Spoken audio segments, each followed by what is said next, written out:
Thank you for coming to my Code of Ethics presentation. Today I will be going over the different um, aspects of the Code of Ethics and what they mean to an organization. So the first Code of Ethics aspect we're going to talk about is patient relations. We treat the patient, the public, and those who serve with the same degree of respect that you wish for them to show you. I take that to mean give someone the same respect that you would want to be treated with. Give someone the same type of customer service that you would want to be treated with. And not just you, but a loved one, your mom, your dad, your aunt. Treat patients with kindness, gentleness, and dignity, and respect the patient's privacy and modesty. Ensure that we include the patient's preferences for the treatment plan and that we follow and respect their wishes. Physician activities. Assuming ownership and accountability for their actions and behaviors, understanding and applying the principles and codes of ethics in daily work activities, behave in a professional manner that is consistent with the code of ethics, and avoid discussing workplace concerns and conflicts in front of others and other staff and patients. Billing for services. All billings must be conducted in hospitals' authorized systems. Only services or products that are rendered by the patient will be billed to the appropriate payer. The medical billing encoder must follow the rules and regulations for billing services. This is a big one. This is one of the most important elements of the code of conduct, billing for services. Making sure that we're doing it accurately, correctly, and efficiently is very important. Political activities. Obviously, not just in the hospital, but in any workplace, there really is no room for personal political opinions in the workplace.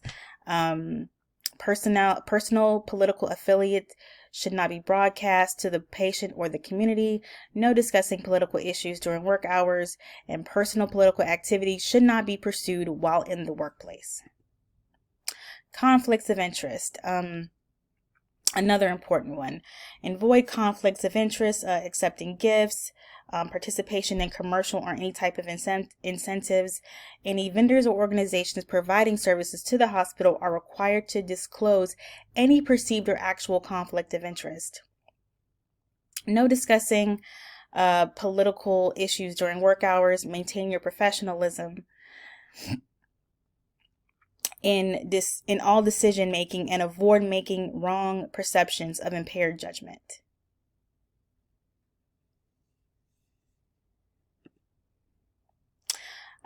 Communication, including social media. So this is another big one.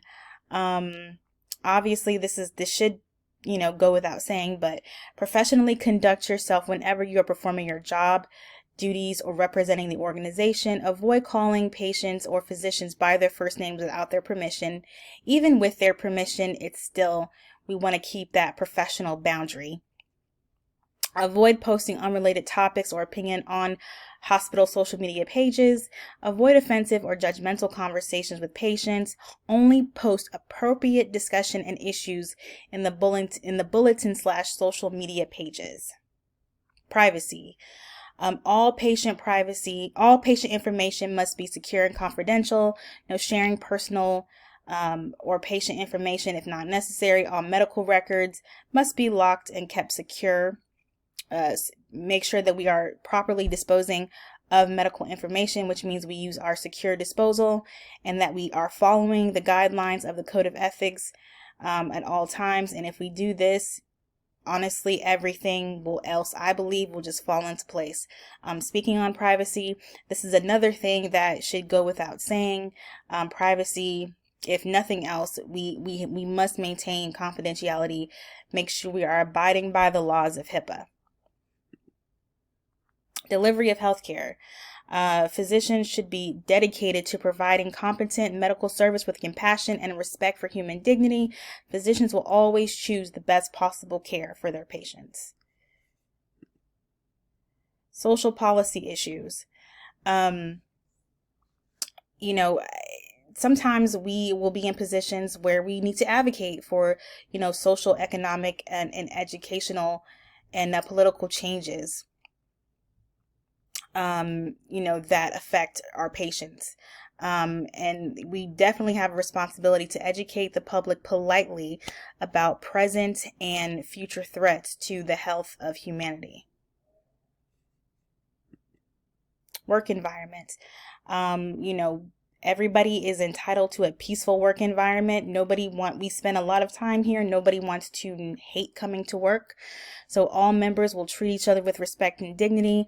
Demeaning comments and insensitive or offensive behavior will not be tolerated. All employees and volunteers are entitled to an environment free of sexual harassment, not just sexual harassment, but any type of harassment, bullying. We are all entitled to a peaceful work environment. We don't have to be best friends, but we do need to coexist in a peaceful and respectful manner. Well, that's all I have for you. Thank you so much for listening today, and I hope you got something out of it. Please feel free to contact me with any questions.